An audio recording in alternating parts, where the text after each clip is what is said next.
नमस्कार व्यूअर्स, मैं हूं अमीश देवगन और रात के 9 बज चुके हैं। आप देख रहे हैं सीएनबीसी आवाज पे टक्कर का आज का बेहद खास पॉलिटिकल एडिशन। समाजवादी पार्टी के बड़े नेता महबूब अली का कहना है कि यूपी में मुस्लिम आबादी बढ़ गई है, इसलिए तुम्हारा राज अब खत्म हो जाएगा और 2027 में हमारी सरकार जरूर आएगी। इससे पहले लोकसभा चुनाव में आपको याद दिलाना चाहता हूं, कांग्रेस नेता सलमान खुर्शीद की भतीजी समाजवादी पार्टी की नेता मरिया आलम ने कहा था कि संघी सरकार को हटाने के लिए अक्लमंदी के साथ खामोश होकर चुपचाप वोट जिहाद करिए। अब महाराष्ट्र के डिप्टी सीएम देवेंद्र फडणवीस ने कहा है कि महाराष्ट्र की 48 लोकसभा सीटों में से 14 पर वोट जिहाद हुआ है, यानी एक तबके ने एक मुश्तों के बीजेपी के खिलाफ वोट डाला है, ऐसा महाराष्ट्र के डिप्टी सीएम कह रहे हैं। लेकिन सवाल है कि क्या समाज का एक वर्ग बीजेपी को हराने के लिए वोट कर रहा है, जैसा बीजेपी आरोप लगा रही है, या फिर ये सब कागजी दावे हैं? आज इसी का एक्सरे करेंगे और इस पर जोरदार पॉलिटिकल टक्कर करेंगे। वोट जिहाद या सियासत आबाद, सियासत जिंदाबाद, आज का विषय यही है। क्या वाकई बीजेपी नेता सही है या इसमें भी एक घोर राजनीति है? आज का टक्कर इसी पर।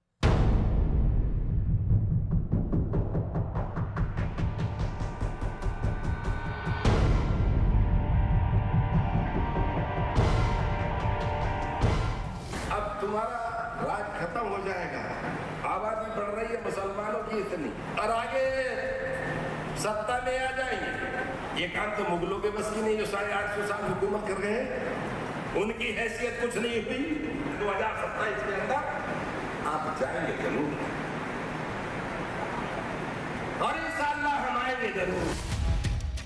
एक तरफ समाजवादी पार्टी के बड़े नेता और यूपी के पूर्व मंत्री का बयान है, तो दूसरी तरफ बीजेपी भी वोट जिहाद के मुद्दे पर अब खुलकर निशाना साध रही है। या निवडणुकीतला जो वोट जिहाद आहे, 48 पैकी जवळजवळ 14 लोकसभा मतदारसंघामध्ये अशा जिहादी पद्धतीनं त्या ठिकाणी आपल्याला मतदान होताना दिसलाय। सबसे पहले लोकसभा चुनाव के दौरान कांग्रेस के सीनियर लीडर सलमान खुर्शीद की भतीजी और सपा नेता मारिया आलम ने विपक्षी गठबंधन के एक उम्मीदवार के समर्थन में वोट जिहाद शब्द का इस्तेमाल किया था। और अगर अब भी एक नहीं हुए तो ये समझ लेना कि यहाँ से हमारा नामो नक्श मिटाने के लिए ये संघी सरकार जो कोशिश कर रही है उसको तुम कामयाब करने का काम करोगे। इसलिए बहुत अकलमंदी के साथ, बहुत जज्बाती न होके, बहुत खामोशी के साथ एक साथ होके वोटों का जिहाद करो।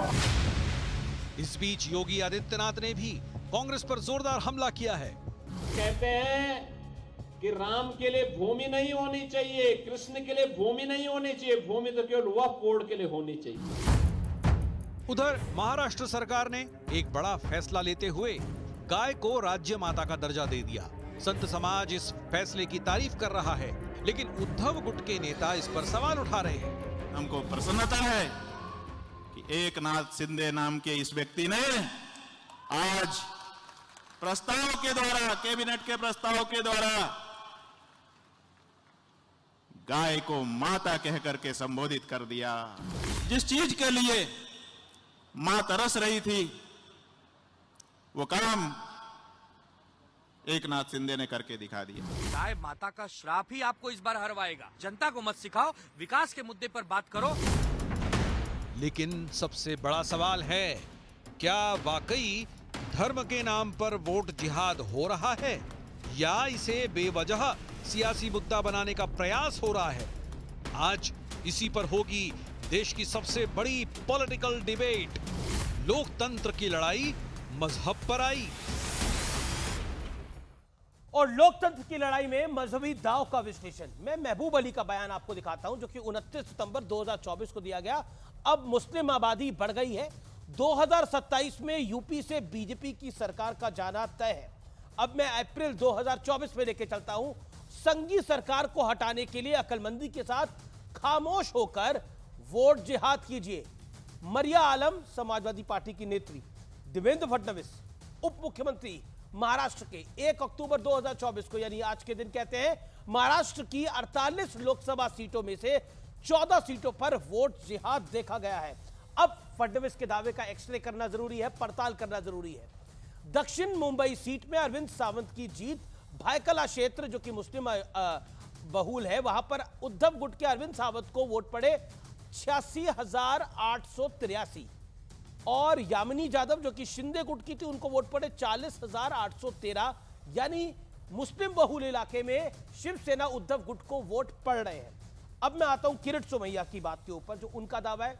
उनका कहना है कि मानखुर्द बूथ नंबर 160 पर बीजेपी को एक भी वोट नहीं पड़ा और यहां पर उद्धव गुट को 422 वोट मिले। यह भी मुस्लिम बहुल इलाका है। जाकिर नगर में 66 वोट बीजेपी को मिले, 66 वोट, और 5,417 वोट मिले उद्धव गुट के नेता को। अब मैं बढ़ता हूं आगे और अब आपको बताता हूं कि धूले लोकसभा में बीजेपी की जो हार हुई, 6 विधानसभा में बीजेपी 5 पर बीजेपी को बम्पर वोट मिले और बम्पर जीत हुई भारतीय जनता पार्टी की। लेकिन आखिरकार मालेगांव सेंट्रल जो कि एक मुस्लिम बहुल इलाका है, वहां पर कांग्रेस को वोट मिले लगभग 1,98,000 से ज्यादा और बीजेपी को मिले मात्र 4,542। ये डिफरेंस देखिए, ये जो डिफरेंस है ये बड़ा आईना है। लेकिन अब बड़ा सवाल यह है कि क्या बीजेपी के नेताओं के दावे में दम है?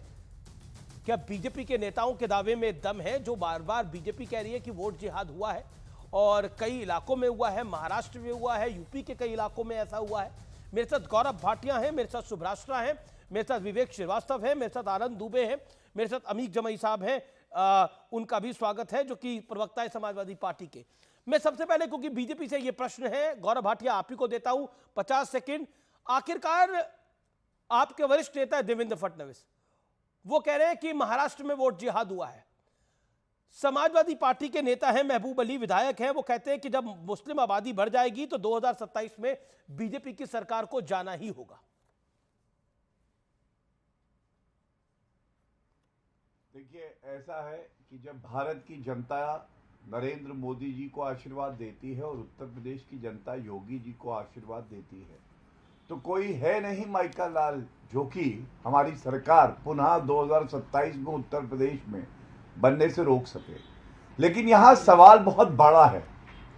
लोकतंत्र में हमारा संविधान, जिसकी प्रतिलिपि अभी जी ये लोग पकड़ के घूमते हैं, वो कहता है कि धर्म के नाम पे आप राजनीति नहीं करेंगे। और दुख की बात यह है कि हिंदुओं को तो बांटो और मुसलमानों को जोड़ो और एक करो। आपने बिल्कुल सही कहा, आपने मरिया आलम खान की बात करी, वोट जिहाद। जब चुनाव के दौरान उन्होंने वोट जिहाद की बात करी तो एक निर्भीक पत्रकार गया और उसने अखिलेश यादव से पूछा, वोट जिहाद पे आपको क्या कहना है? अखिलेश यादव मुस्कुरा के बोले हैं, क्योंकि इतनी दम नहीं थी कि बोल दें कि ये वक्तव्य गलत है, हमें सबका वोट चाहिए। और योगी जी ने जो कहा वो आज जन भावना है। आप एक बात बताइए, क्या ये सही नहीं है? अगर हिंदू बटेगा तो हिंदू कटेगा, और इसके दो बड़े मतलब हैं।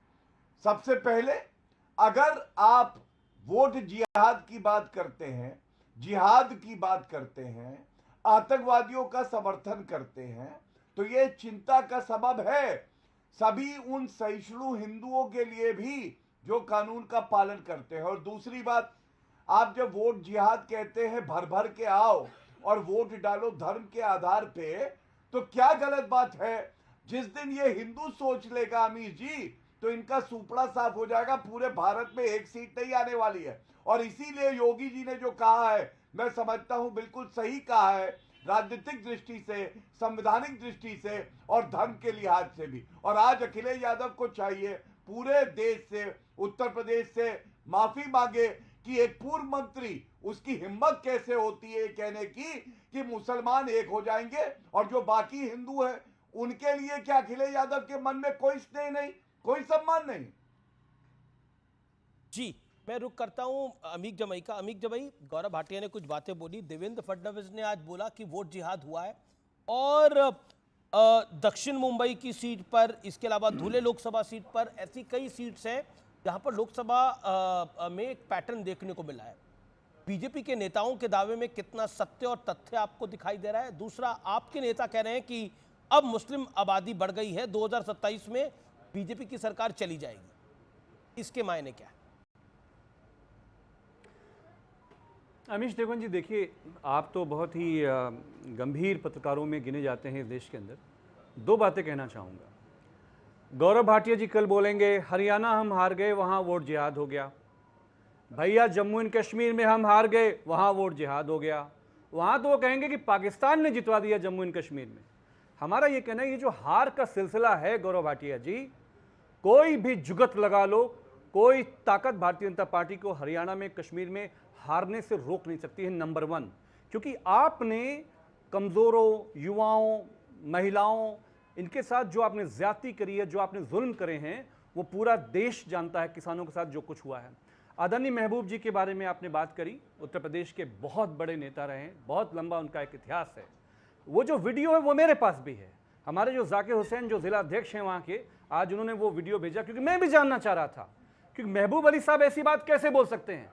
वो साफ साफ ये कह रहे हैं, आरएसएस वाले, बीजेपी वाले झोला लेके आपके पास आएंगे घर पे, कहेंगे मुसलमानों की आबादी बढ़ रही है, इसलिए हमको वोट दीजिए, ये लोग जो है इस्लामी राज्य बना लेगा। 27 में उन्होंने कहा कि समाजवादी पार्टी की सरकार बनने वाली है। लेकिन अमीश देवगन जी, मैंने आपके व्हाट्सएप पे अभी वो पूरा वीडियो भेजा है। मैं चाहूंगा कि 1 घंटे के कार्यक्रम में, अगर आपके अंदर ईमानदारी है, वीडियो का 20 सेकंड पहले का चला के दिखाइए, जहां वो ये कह रहे हैं आरएसएस वाले झोला लेकर आएंगे। अब एक फर्जी एफआईआर उनके ऊपर और जाकिर हुसैन साहब के ऊपर हो गई। मोहित खान पे भी बहुत शोर मचाया गया था ना। क्या आज कोई माफी मांगेगा कि डीएनए में मोहित खान का नाम नहीं आया अयोध्या में? एक राजू जो उनका घर का जो ऑफिस, जो फैक्ट्री का वर्कर है, उसका नाम आ रहा है डीएनए में।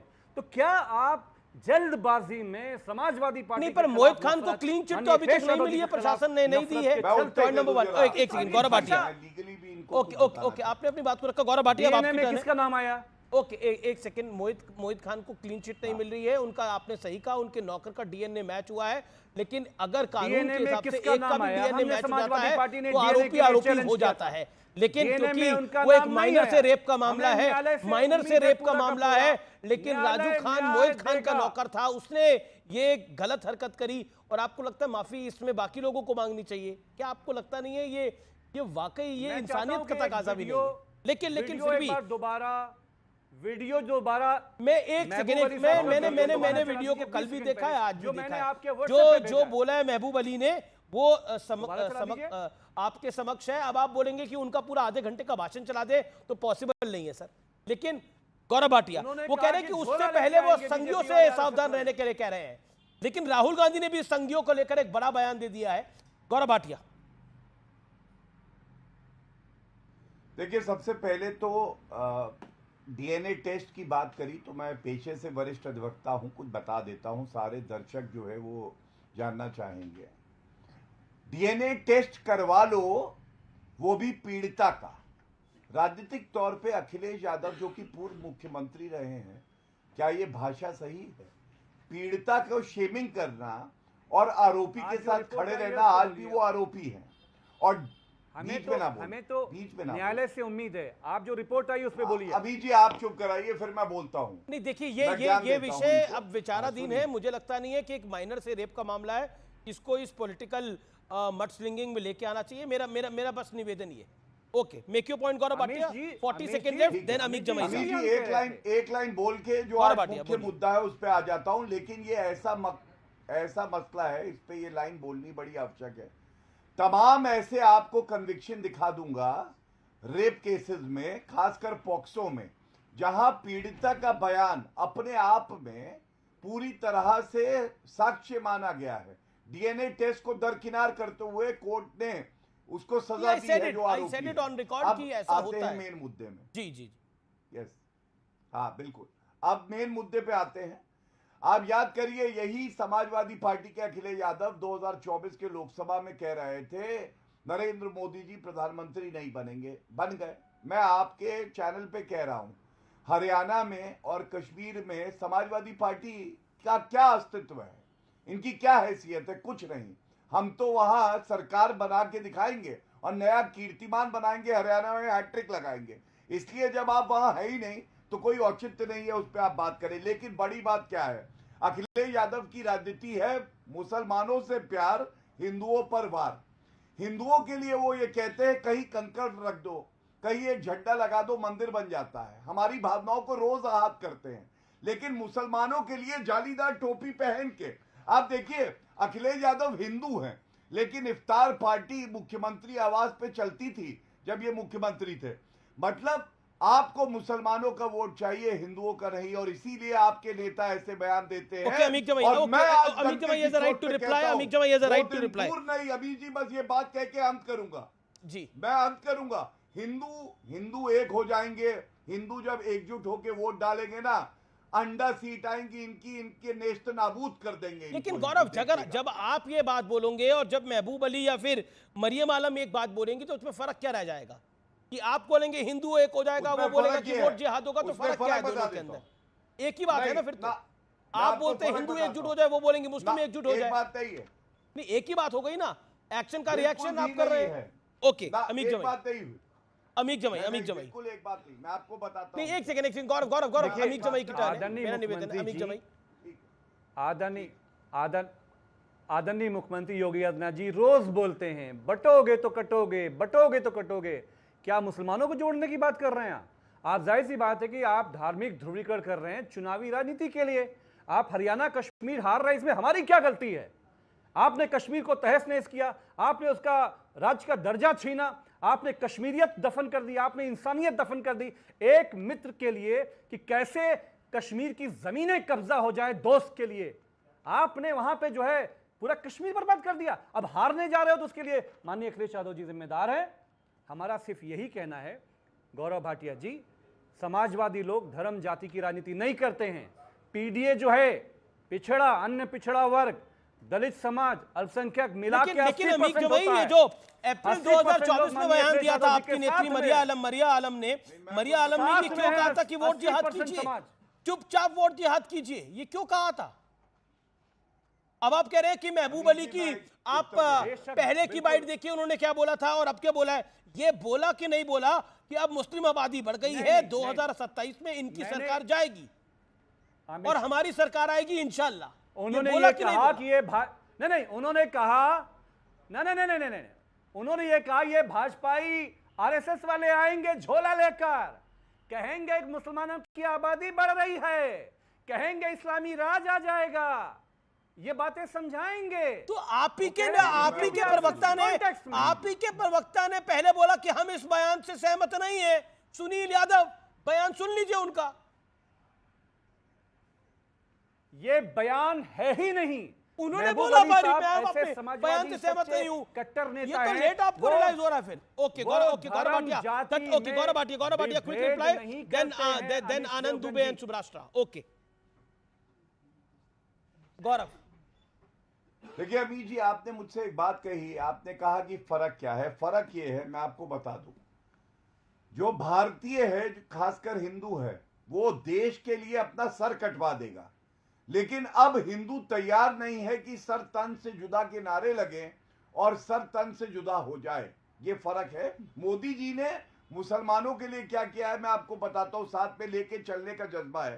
प्रधानमंत्री आवास योजना 33% मुस्लिम लाभार्थी, किसान सम्मान निधि 37% मुस्लिम किसान, मुद्रा योजना 37%, उज्ज्वला योजना 36%। ये आंकड़ा इसलिए दिया, आज पूछना ये चाहिए अमीर जी, ये क्यों है कि कब्रिस्तान के लिए आपके पास रुपया होता था, शमशान घाट के लिए नहीं। आतंकवादी अगर मुसलमान निकल जाए तो आप कहते थे ये झूठा फंसाया गया है, उच्च न्यायालय ने लताड़ लगाई। अभी मोहित खान की बात हो रही थी, अखिलेश यादव जो आरोपी है उसके साथ खड़े रहे, पार्टी से निष्कासित नहीं कर पाए।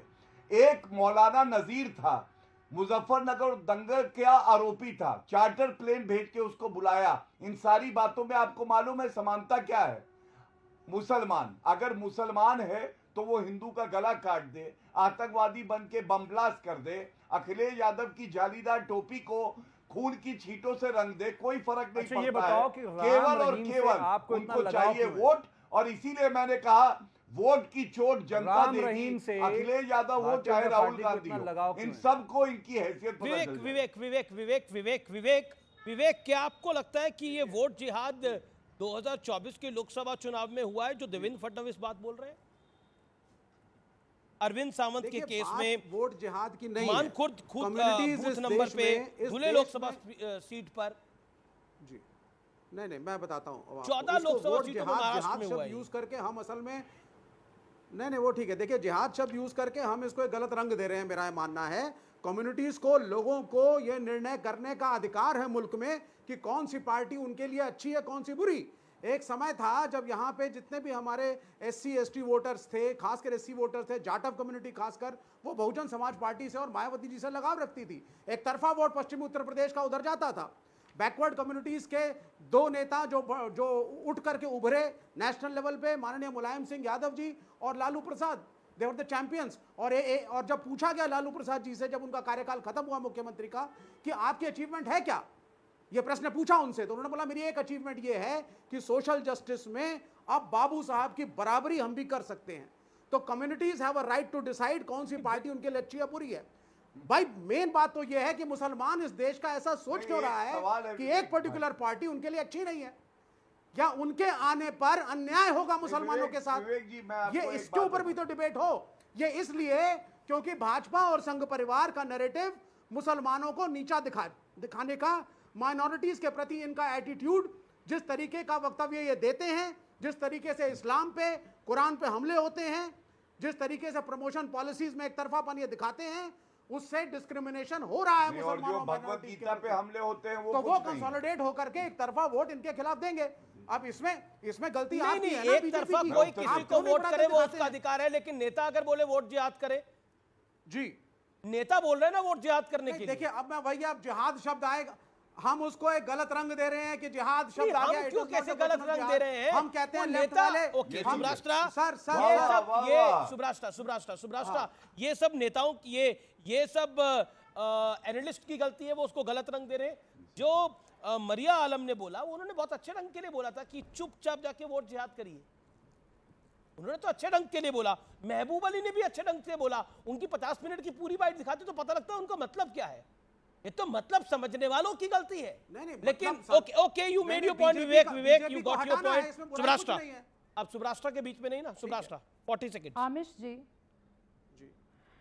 आमिश जी मुझे लगता है राजनीतिक शब्दावली पे अगर हम चर्चा करना चाहें तो हम एक लंबी चर्चा कर सकते हैं, पर जो यहाँ पे बौद्धिक सुधी जन बैठे हैं और जो नेता भी हैं, मैं उनसे पूछना चाहती हूँ कि हम लव जिहाद ना कहें, हम वोट जिहाद ना कहें, तो आप मुझे बताइए ना 32 के 32 केस अगर मैं यहाँ पे पढ़ना शुरू कर दूं, और ये बहुत ही प्रामाणिक रिपोर्ट्स हैं, बेफिटिंग फैक्ट्स करके एक ट्विटर हैंडल है जिसने हिंदी मीडिया के द्वारा रिपोर्टेड, हिंदी और अंग्रेजी मीडिया के द्वारा प्रॉपर्ली रिपोर्टेड खबरों को चस्पा करके बताया है कि 37 केसेस में कैसे अपने धर्म की आइडेंटिटी को छुपा करके और हिंदू लड़कियों को फंसाया गया, नाबालिगों को फंसाया गया। अब मैं पूछना चाहती हूँ कि आपको शब्दावली नहीं पसंद है लव जिहाद, आपको वोट जिहाद की शब्दावली नहीं पसंद है, तो समाजवादी पार्टी, कांग्रेस, लेफ्ट, ये जो जितने तमाम घटक दल हैं जिन्होंने अपने आप को एक इंडी अलायंस के रूप में घोषित किया है, वो इस पूरे फिनोमिना को किस तरीके से डिफाइन करेंगे? आप मत यूज कीजिए ना जिहाद टर्म, मत यूज कीजिए, कुछ तो यूज करेंगे ना टर्म आप। मैं ये दूसरी चीज, एक सेकंड, अभी मेरा वक्तव्य पूरा नहीं हुआ। अगर 37 से ज्यादा केसेस मैं गिना दूं, जब हिंदू लड़कों ने खुद धोखा दिया हिंदू लड़कियों को, मैं बीच में नहीं बोली थी, मैं बहुत ये बात लव जिहाद, ये बात पॉलिटिकल है, पॉलिटिकल है। एक सेकंड, बात मैं क्या बोल रही हूँ, ये क्या बोल रहे हैं, और मैंने किसी के बीच में नहीं बोला। एक second Vivek, you getting it wrong. Vivek, मैंने किसी के बीच में नहीं कहा। लेकिन विवेक जी, आप वोट प्रोफेसर जिहाद हैं, का शब्द, आप प्रोफेसर हैं विवेक जी, समाजवादी आप पार्टी बात की का लेकर आई मर्म है, नहीं समझ बीजेपी नहीं लेकर आई है इसको चर्चा में। नहीं, समाजवादी पार्टी की नेता मरिया आलम ने वोट जिहाद किया। अधिकार है कम्युनिटी को कि कंसोलिडेट आप ये भड़काऊ भाषण दीजिए ना कि जो तो मतलब उनको वोट जिहाद बोलने का अधिकार है, यही कह रहे हैं ना। एक second Subrashtra, this is the big one, this is the big one. एक सेकंड, आप कह रहे हैं, एक सेकंड विवेक, आप कह रहे हैं कि उन्हें वोट जिहाद बोलने का अधिकार है। महबूब अली को भी आबादी हमारी बढ़ेगी, बीजेपी जाएगी बोलने का अधिकार है। इन सबको बोलने का अधिकार है ना, तो फिर योगी आदित्यनाथ को भी अधिकार है बोलने का। 80-20 योगी आदित्यनाथ को क्यों अधिकार नहीं है? वो बात कॉमनल क्यों हो जाती है? सर बटेंगे तो कटेंगे, फिर योगी आदित्यनाथ को भी अधिकार है ये बोलने का, वो बात कॉमनल कैसे हो जाती है? हम जो बोले वो सही, और हिंदुत्व के और नाम फिर पे आप वोट मांगे, योगी आदित्यनाथ तो के उनको क्यों खिलाफ, रोक रहे हैं? नरेंद्र मोदी के खिलाफ, अमित शाह के खिलाफ पूरी दुनिया में नैरेटिव फैलाते हैं कि ये लोग कम्युनल है, ये लोग कम्युनल है। हम तो दोनों को कम्युनल यही कहते हैं। नैरेटिव फैलाते हैं ना हम देखिए ओके। धर्म के नाम पे सर ये पूरी ये जो एक तरफ मतलब बयान आपके नेता दे, बयान आपके नेता दे, नहीं आ रहा किस बयान पे लेकिन इतना- जिम्मेदारी सुब्राष्ट्रा की है, सुब्राष्ट्रा। नहीं मैं तो ये समझना चाह रही हूँ कि मैंने अब जो आप शांत सवाल होइए। पूछा आखिर इसी नहीं विवेक जी आपका नाम शुभ्रास्था नहीं है, ऐसे आप कीजिएगा तो सही में फिर आप ही बैठ के डिबेट कर लीजिए अगर आपको एक तरफा भाषण देना है तो। मैंने एक सवाल पूछा आमिर जी, अगर इस देश में 37 मामले ऐसे होते हैं जहां पर जो मैंने फिनोमिना कहा वो होता है कि इंडिया अलायंस का इस पे क्या मत है, ये ऐसा कौन सा सवाल है जिसपे इनको लामबंद होने के लिए मुसलमानों को कह रहे हैं? और अगर आप ये कह रहे हैं विवेक जी फिर तैयार रहिए कि दूसरी तरफ से जब प्रतिक्रिया होगी तो फिर आप लोगों को उछलना नहीं चाहिए टेलीविजन डिबेट में। दूसरी चीज आमिर जी मैं एक बात कहना चाहती हूं, मैं ही हूं जो कि कई बार मैंने आकर के, अभी तक नैरेटिव नहीं बना है इंडिया अलायंस का, मैं कई बार आकर के कहती हूं मथुरा को लेकर के, रसखान की कविताएं लेकर, राहुल गांधी रसखान की कविताएं पढ़े कृष्ण भक्ति पर। मैं ही हूं जो आज भी कह रही हूं कि अब्दुल कयूम खान एक ऐसे नेता थे जिन्होंने पार्टीशन के खिलाफ एक स्टैंड रखा नॉर्थ वेस्ट फ्रंटियर प्रोविंस में। हम इन मुसलमानों को भूल नहीं रहे, लेकिन मैं जानना चाहती हूं कि आज इंडिया अलायंस के कितने नेता हैं जो इन मुसलमानों को याद करते हैं? जाकिर नायक को लेकर के तो जाकिर नायक साहब जैसे शब्द सुन लिए आज ही के पैनल में, दूसरे प्रवक्ता ने कहा, आमिर जमई ने कहा। मैं उनके लिए साहब शब्द जब सुनूंगी तो फिर मैं क्यों रस खान की बात करूं, मैं क्यों अब्दुल कयूम खान की बात करूं, फिर मैं क्यों जाकिर हुसैन की बात करूं, मैं क्यों मौलाना अब्दुल गफ्फार खान की बात करूं, जब आप लोग स्वयं नहीं इनकी बात कर रहे हैं? तो आमिर जी मुद्दा सिर्फ और सिर्फ एक है, यहाँ पे बहुसंख्यक और अल्पसंख्यक की बात नहीं है, यहाँ पे क्राइम की बात है। अगर कोई व्यक्ति, और आप हिंदू और मुस्लिम कर रहे थे ना, मैं दूसरे पक्ष भी दे देती हूँ, जो इनको दूसरे तरफ से सवाल पूछा गया क्या कोई हिंदू व्यक्ति अगर अपनी आइडेंटिटी छुपा कर करता है, मैं चाह रही हूं कि आप एक कानून इंडिया अलायंस की तरफ से कहे ना कि हम सरकार को प्रपोज कर रहे हैं कि आज के बाद इस देश में अगर कोई भी व्यक्ति अपनी धार्मिक आइडेंटिटी छुपा करके सामने वाले को बरगलाता है तो उसके लिए फांसी की सजा मुकर्रर करते हैं। गाय को लेकर अगर बीजेपी सरकार एक फैसला करती है तो आप लोग कहते हैं इसी गाय का श्राप लगेगा। मैं विनम्रता के साथ कहना चाहती हूं कि मैं न्यूज 18 इंडिया की डिबेट में आई जहां पर आमिश देवगन जी एंकर है। अगर मुझे पता होता कि विपक्ष के नेता एंकरिंग कर रहे हैं, मैं नहीं एंकरिंग मैं ही कर रहा हूं, वो अपनी बात को रख रहे हैं। इस देश के इस अब ठीक है आनंद दुबे प्रश्न ये है कि गाय को लेकर एक सरकार अनाउंसमेंट करती है और आप कहते हैं कि इसी गाय का श्राप इन्हें ले डूबेगा। पॉइंट ये है, और देवेंद्र फडणवीस कहते हैं कि वोट जिहाद हुआ है और उद्धव ठाकरे गुट को इस बार वहां पर एक बल्क में वोट पड़े हैं। क्या कहना चाहते हैं? खुश नहीं है आप गाय को लेकर जो बीजेपी सरकार ने अनाउंसमेंट कर रहा है, शिंदे सरकार ने अनाउंसमेंट करा? बता रहा हूं। अमित भाई नमस्ते। एक बहुत पुराना गाना है कि जब भी चाहे नए दुनिया बसा लेते हैं लोग, एक चेहरे पर कई चेहरे लगा लेते हैं लोग। कल तक सबका साथ सबका विकास करने वाले कहने वाले जुमलेबाजी लोग आज कह रहे हैं कि वोट जिहाद की वजह से हम लोग हारे हैं। मतलब महाराष्ट्र राज्य में रहने वाले मुसलमान नागरिक जो कि मतदाता हैं, डॉक्टर बाबा साहब अम्बेडकर जी ने उनको संवैधानिक एक शक्ति दी है कि आप अपना मतदान करिएगा, जिसको पसंद हो उसको करिएगा, जिसको ना पसंद हो उसको ना करिएगा। मतलब उन तमाम लाखों मतदाताओं को जिस प्रकार देवेंद्र फडणवीस जी अपमानित कर रहे हैं, हैरान हो कि एक लोकतांत्रिक देश में, एक लोकतांत्रिक प्रक्रिया में जिसमें हम सब त्यौहार समान चुनाव को मानते हैं, वहाँ एक विशेष वर्ग को इस प्रकार वो वोट जिहाद के नाम से संबोधित कर रहे हैं और उस पर हम लोग एक डिबेट भी कर रहे हैं। मतलब भारत में महाराष्ट्र में रहने वाले मुसलमान जो मतदाता हैं वो चाहे जिसको वोट करें, इस पर भी उनको छूट नहीं होगी। मेरा एक प्रश्न बनता है, अगर आपको लगता है कि नहीं वो शिवसेना को वोट किए हैं तो बहुत बड़ा देशद्रोह का काम हो गया है, शिवसेना वालों को हरा देना चाहिए, भारतीय जनता पार्टी को छल से हरा दिया गया है, हो सकती है भाई, सबकी अपनी अपनी विवेक बुद्धि होती है। हो सकता है कि आपको ऐसा लगता हो कि मुसलमानों के वोटर जो हैं वो हमें वोट दिए हैं, इससे बहुत बड़ा देशद्रोह हो गया देश में। तो इसका मतलब जब तिरुपति बालाजी जो हमारे श्रद्धा स्थान है, वहां हमारे लड्डू में, एक मिनट अमित भाई मुझे बोलने दीजिए, तो वो जीतेगा। लेकिन मुझे जो कोर ये वोट जिहाद क्या है? ये वोट जिहाद क्या है? बातें बोलते थे, अब आप मुझे बताइए वक्फ का जो बिल आया है आप उस पर नहीं बोल पा रहे। ये तो आपकी कोर आइडियोलॉजी थी ना वक्फ का बिल। नहीं, मैं बोलूंगा, सब पर बोलूंगा। ये वोट ओके, गौरव जिहाद क्या भाटिया। है अमीश भाई? वोट जिहाद मतलब वोट करना, अपने पसंदीदा उम्मीदवार को चुनना, वोट जिहाद हो गया। कमाल है यार। और तिरुपति बालाजी हमारे श्रद्धा स्थान है, वहां सरकार आंध्र प्रदेश में टीडीपी की है, वहां लड्डू में मिलावटें हो रही हैं, कोई बात नहीं कर रहा। ओके गौरव भाटिया, ये एजेंडा आपको सूट करता है, ये एजेंडा डिवाइड एंड रूल है, ये एजेंडा मौका परस्ती है। गौरव भाटिया, ये वोट जिहाद से आपको दिक्कत क्यों है? कोई बात करने वाला नहीं है। देखिए अमीश जी, एक बात समझनी होगी। समाजवादी पार्टी के नेता रहे शफीकुर रहमान बर्क, उनपे एक बयान जो है याद आता है और आरोप लगे थे। उन्होंने मालूम है क्या कहा था? और बच्चे पैदा करो मुसलमानों, और बच्चे पैदा करो। तो किसी ने पूछा कि भाई बच्चे पैदा होंगे तो इनका ध्यान कौन रखेगा? उन्होंने कहा देखो बच्चे तो अल्लाह देता है, ध्यान लेकिन सरकार रखेगी। अब ये किस तरह का तर्क है आप मुझे बताइए। दूसरी बात, वोट जिहाद पे कमलनाथ को आप भूल गए। मध्य प्रदेश में विधानसभा चुनाव थे, उन्होंने कहा कि सारे मुसलमान 99% निकल के आए और वोट डाले तभी हम जीतेंगे। तो अगर इस तरह की प्रतिक्रिया होती है, और आपके शो में बैठे हैं, इन्होंने खुद कह दिया, विवेक जी ने, इन्होंने कहा मुसलमानों का अधिकार है कि वो एकजुट हो जाए। अगर मुसलमानों का अधिकार है तो फिर भाई हिंदुओं का अधिकार क्यों नहीं है वो एकजुट हो जाए? और मैं सबसे बड़ी बात कहता हूं, देखिए अधिकार दिखाया। एक सेकंड विवेक, आपको शांत बैठना पड़ेगा, मेरे डिबेट में ऐसे नहीं होता। अयोध्या का चुनाव हारने वालों, ये सबक लो कि क्या कमी रह गई तुम्हारे अंदर।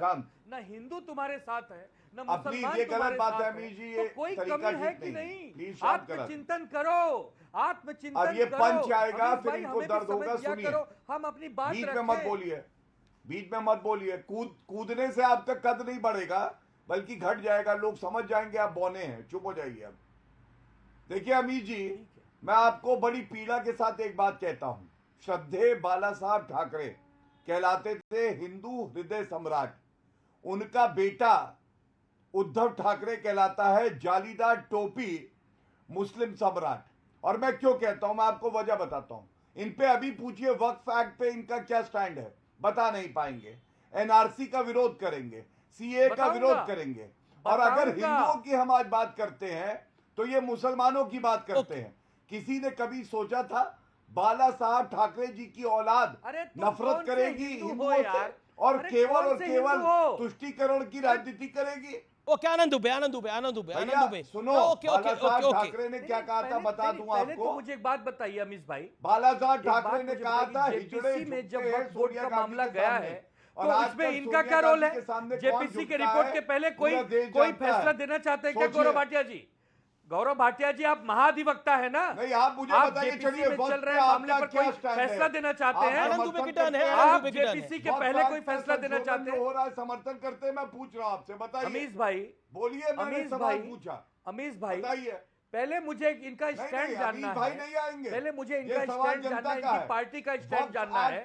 अमीश भाई बोलिए, आनंद दुबे बोलिए। एक शांत कराइए। गौरव 40 सेकंड अपनी बात रखनी चाहिए। गौरव भाटिया, ओके, आनंद दुबे 40 पहले मुझे एक स्टांस में तो बदलाव आया। आनंद दुबे, एक बदलाव आया है स्टांस के अंदर, एक स्टैंड में तो बदलाव आया है। गौरव, जो कोर स्टैंड होता था शिवसेना का, उस स्टैंड में बदलाव आ गया है आपके गुट में। कोई बदलाव नहीं, आपकी सोच है अमीश भाई। कौन सा बदलाव आया? प्रश्न है मेरा। मैं गौरव भाटिया जी से एक सवाल पूछता हूं पूरे देश के सामने। गौरव भाटिया जी, आप हिंदू हैं, आप सनातनी हैं, आप कहिए कि शिरडी वाले साईं बाबा को लेकर आपके मन में क्या प्रतिमा है? आप उन्हें भगवान का दर्जा देते हैं, एक गुरु का दर्जा देते हैं, एक देवता मानते हैं, महापुरुष मानते हैं? आप बताइए, क्योंकि आज जो खबरें आ रही हैं, बनारस के 14 से ज्यादा मंदिरों से उनकी प्रतिमा, उनकी मूर्तियों को हटाया है वहां के लोगों ने। अगर हमारे साईं बाबा जो महाराष्ट्र के साथ साथ करोड़ों हिंदुओं के आस्था का प्रतीक है, अगर आप लोग ऐसी गंदी राजनीति पे उतर आओगे तो हिंदू भी सबक सिखाएगा, मुसलमान भी सबक सिखाएगा, सिख भी सबक सिखाएंगे, ईसाई भी सबक सिखाएंगे। कोई अधिकार नहीं है। लेकिन गौरव भाटिया, बीजेपी के लिए महाराष्ट्र में अंगूर खट्टे हैं, कहावतें अंगूर खट्टे हैं। आप अपनी सीटें नहीं बचा पाए, आपकी स्थिति खराब हो गई, यूपी में आप अपनी सीटें नहीं बचा पाए, आपकी स्थिति खराब हो गई, इसलिए अंगूर खट्टे हैं, इसलिए आप वोट जिहाद की दुहाई दे रहे हैं। आपके नेता गली गली जाके बोल रहे हैं कि देखिए वोट जिहाद हो गया, अब हमें बचाइए। क्या आपको लगता नहीं है पॉलिटिकली आप कमजोर पड़े हैं? और इसमें कोई मतलब, जिसमें सीटों के लिहाज से मैं बात कर रहा हूं, सीटों के लिहाज से आपकी सीटें कम आई हैं महाराष्ट्र और उत्तर प्रदेश के अंदर। अब इस वोट जिहाद का हल्ला मचाने से क्या लाभ होगा? देवेंद्र फडणवीस कह रहे हैं कि वोट जिहाद हो गया, वोट जिहाद हो गया। बीजेपी के यूपी के नेता कह रहे थे कि कई सीटों में वोट जिहाद हो गया। हराया ना सीधी लड़ाई के अंदर, सपा ने आपको हराया। आज सपा तीसरे नंबर की पार्टी देश में है, पहले नंबर की पार्टी उत्तर प्रदेश में है लोकसभा के अंदर, और आपकी एक स्ट्रगल हो रही है। ये समय का दौर है। चलिए उत्तर दे दो, उत्तर दे देता हूं। देखिए गजब की बात करते हैं हम ही देवगन जी, आप भी कभी कभी। आप कह रहे हैं अंगूर खट्टे हैं। अरे उत्तर प्रदेश में किसकी सरकार है? भाजपा की। महाराष्ट्र में किसकी सरकार है? भाजपा की। चुनाव के अभी परिणाम आए नहीं हैं, अंगूर खट्टे हैं। अरे उनसे पूछिए जिनकी दाढ़ और जिनके दांत हमने तोड़ दिए हैं राजनीतिक लड़ाई में, और अखरोट तोड़ने का प्रयास कर रहे हैं बिना दांतों के। मैंने अभी आपसे पूछा क्या उद्धव ठाकरे को शर्म नहीं आनी चाहिए? बाला साहब ठाकरे ने कहा था सोनिया गांधी के सामने हिजड़े झुकते हैं, और वीर सावरकर को वीर मानते थे। आपको शर्म आनी चाहिए। अब राहुल गांधी कहते हैं आपको शर्म नहीं आती है? आनंद दुबे शांत, बीच में ना बोले। रामेश्वरम हार गए, नासिक हार गए, रामटेक हार गए, बीच में ना बोले। आपको शर्म नहीं आती है? चित्रकूट अच्छा, हार गए, हो गया, अयोध्या अब हार आपका गए, हो गया। काशी अब में मैं पीछे आपकी चले। बात रखूं। अजय सुनिए, अभी जी ये बौखला गए क्या? वो कई मशाल इनके बालों को न जला दे, अंदर से ये दिल जले हैं, दिल जले, वो मशाल जला देगी इनको, मैं बता रहा हूं। मैं नहीं बौखला। अरे तो शांत रहिए ना आनंद भैया, काहे इतना गुस्सा करे हो? सोनिया सेना बन गए तो गुस्सा करोगे? पहले आप मुस्कुराइए। मत करो इतना गुस्सा, आप अच्छा नहीं मुस्कुराइए लगता है पहले, इतना। अपने चलिए दम मुस्कुराने पे राहुल गांधी ने एक बड़ा बयान दे दिया है। मुस्कुराने को लेकर राहुल गांधी ने एक बड़ी स्टेटमेंट दे दी है। आरएसएस को लेकर, बीजेपी के नेताओं को लेकर राहुल गांधी ने क्या कहा है? एक बड़ा हमला बोला है, और एग्जैक्टली उन्होंने क्या बोला है? आरएसएस वालों का मजाक उड़ाने का प्रयास किया है। राहुल गांधी ने क्या बोला, सुन लीजिए।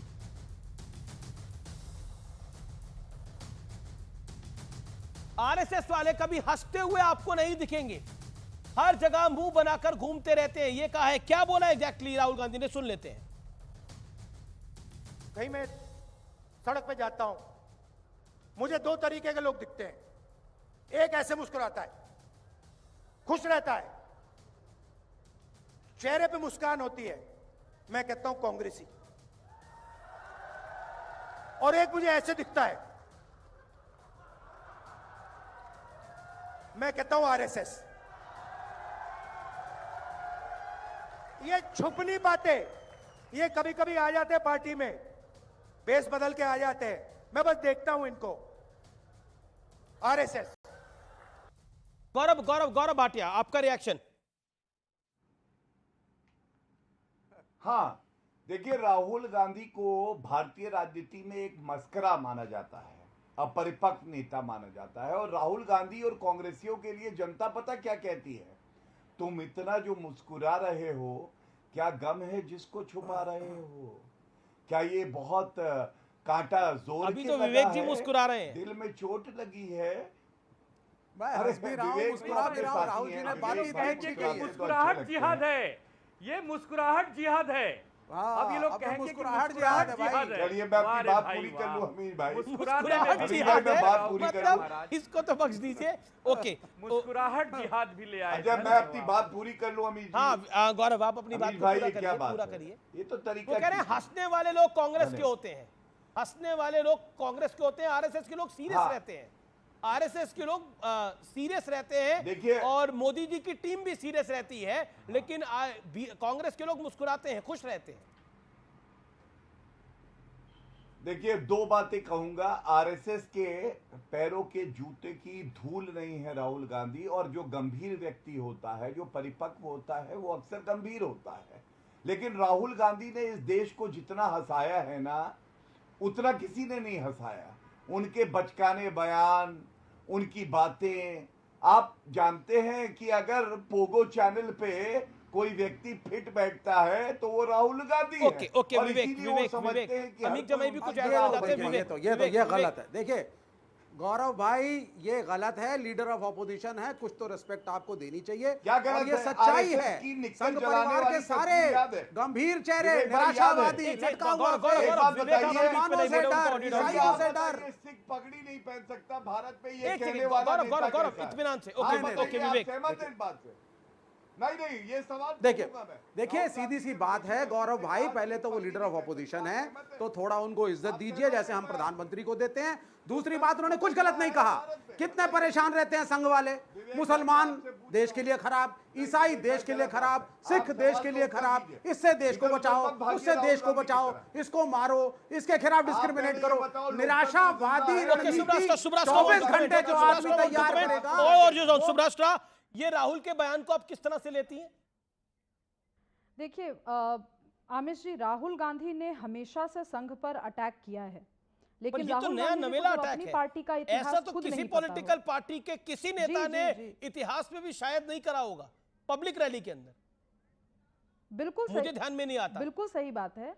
मैं उसी बात पे मैं आना चाहती थी कि राहुल गांधी को अगर अपनी पार्टी का इतिहास और अपने देश का इतिहास पता होता तो उनको मालूम होता कि राष्ट्रीय स्वयंसेवक संघ के कितने प्रचारक, के कितने कार्यकर्ता हर पॉलिटिकल पार्टी में रहे। इनफैक्ट छत्तीसगढ़ जैसे वो जो रेड कॉरिडोर है अपना, वैसे इलाकों में लेफ्ट और राइट यानी आरएसएस और लेफ्ट दोनों ने मिलकर के कई बार काम किया है वहां पर आदिवासियों के लिए।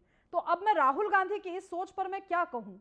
लोग उनको आज अपरिपक्व बोलना अब परहेज करते हैं। भाजपा के कई नेता अपरिपक्व बोलने से परहेज करते हैं, पर मैं तो कहूंगी कि राहुल गांधी में परिपक्वता नहीं है। वक्त है इस समय की बड़ी खबर का। मायावती ने कांग्रेस पे बड़ा अटैक किया है। मायावती का राहुल गांधी पर यह बहुत बड़ा पॉलिटिकल हमला है। राहुल गांधी ने आरक्षण खत्म करने की बात कही थी विदेश में जाके।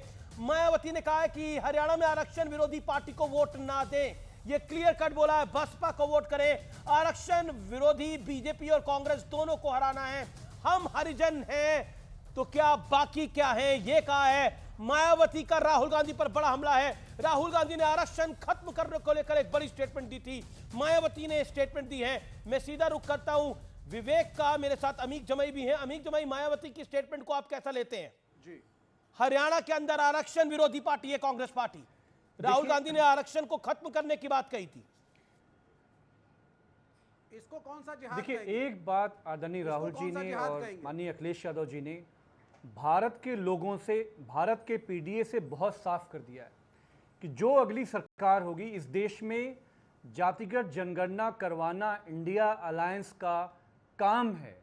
और हम इस देश की जो लोग हैं, उनका जो वेल्थ है, उनका जो स्टेटस है, उनका जो शिक्षा में, नौकरियों में उनका रिप्रेजेंटेशन है, उसको चेक करके अखिलेश जी ने कहा कि हम उनको जो अधिकार एनडीए ने जो निजीकरण के जरिए आरक्षण खत्म करने का काम किया है, बाबा साहब का आरक्षण दिया हुआ जो आरक्षण खत्म करने का काम किया है, वो काम इंडिया अलायंस करने जाएगी। लेकिन हरियाणा के लोगों को ये मालूम है कि बीजेपी को जो राहुल गांधी ने आरक्षण खत्म तरीके करने से की हराना बात है। कही थी, उसमें मायावती ने प्रतिक्रिया दी है। आप क्या कहना चाहते हैं उसके ऊपर, या उस सवाल से आप कन्नी काट रहे हैं? देखिए, मैं आपसे सिर्फ इतना कहना चाहता हूं, आदरणीय बहन जी हमारे देश की बड़ी नेता हैं, लेकिन वो इस देश में हमारा एक सपना था। देखिए, हम ये चाहते थे कि राष्ट्रपति या मालिक की संतान सबको शिक्षा एक समान। तो क्या इस देश में शिक्षा एक बराबर हो सकती है? नहीं, मैं आपसे प्रश्न पूछना नहीं। आपका जो सपना था वो आपका सपना, आप जरूर अपना सपना पूरा करिए, उसके लिए मेहनत करिए सपना पूर्ण करने के लिए। मैं पूछ रहा हूं कि मायावती ने जो स्टेटमेंट दी है कि राहुल गांधी आरक्षण खत्म करना चाहते हैं और उनको वोट नहीं देना चाहिए, उस पर आपकी प्रतिक्रिया क्या है?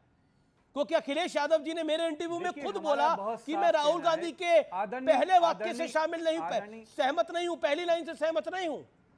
देखिए आदरणीय, देखिए, जब गौरव भाटिया जी की पार्टी फंसती है, उस बीच में उनको नैया से निकालने के लिए एक ऐसी पार्टी जिसने बाबा साहब के संविधान चकनाचूर करने का काम किया, तो बहन जी उसको मदद करने के लिए वो हमेशा आगे आने का काम करती हैं। तो हरियाणा के लोगों को मालूम है कि उनका जो भविष्य है, किसानों को मालूम है उनका जो भविष्य है। ओके, गौरव भाटिया के साथ है, माननीय अखिलेश यादव जी के साथ है। गौरव भाटिया, देखिए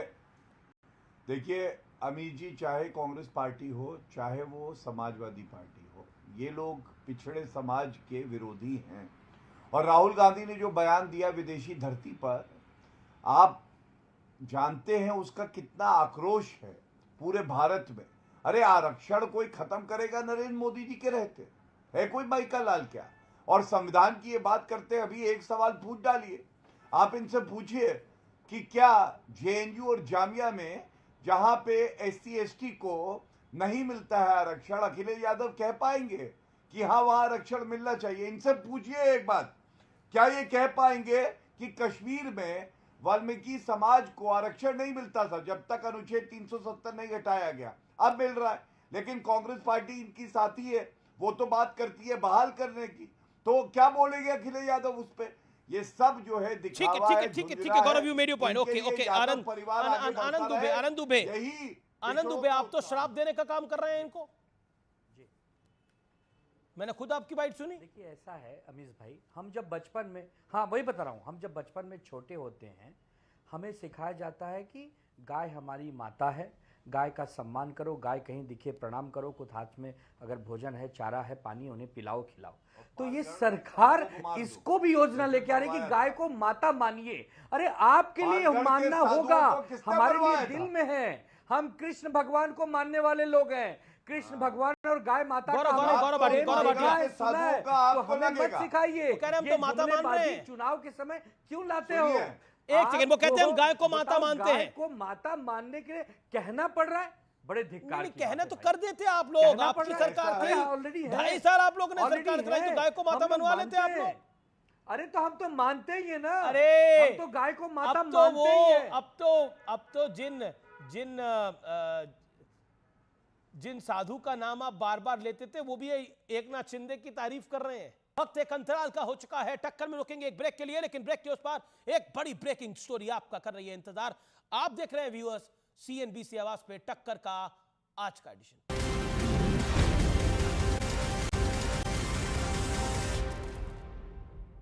वेलकम बैक व्यूअर्स, देख रहे हैं आप सीएनबीसी आवाज पे टक्कर का इस वक्त का एडिशन और वक्त है ब्रेकिंग स्टोरी का, बहुत बड़ी खबर का। आपकी सेहत पर आज बात कर लेते हैं। काम के बोझ में आजकल दिल और दिमाग धोखा दे रहे हैं और इससे उम्र की सारी सीमाएं टूट रही हैं। ज्यादा दिन नहीं बीते हैं जब पुणे की एक फर्म में काम करने वाली 26 साल की सीए एना सेबेस्टियन की कार्डियक अरेस्ट के साथ जान चली गई, यानी दिल का दौरा पड़ने से जान चली गई।